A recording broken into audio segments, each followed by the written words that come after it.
খুশির ঈদকে সামনে রেখে প্রতি বছরের ন্যায় এবছরও পুরাতন মালদার মঙ্গলবাড়ি মির্জাপুর কোহিনুর স্মৃতি সংঘের উদ্যোগে শনিবার এলাকার দুস্থদের মধ্যে নতুন বস্ত্র প্রদান করেন ক্লাব সদস্যরা।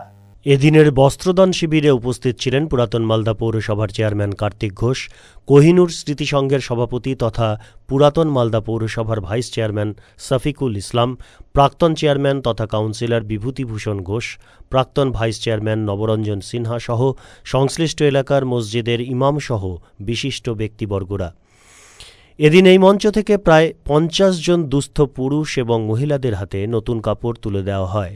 কোহিনুর স্মৃতি সংঘের কর্মকর্তাদের এই মহান উদ্যোগকে এলাকাবাসীরা সাধুবাদ জানান।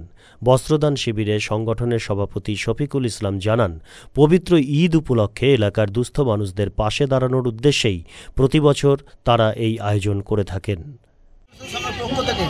প্রতি বছরে পবিত্র ঈদ, প্রতি বছর এবছরও আমাদের ক্লাবের পক্ষ থেকে বিভিন্ন ধরনের মানুষকে আমরা ঈদের নতুন বস্ত্র তুলে দিই, এক ছোট্ট উপহার ক্লাবের পক্ষ থেকে দিই।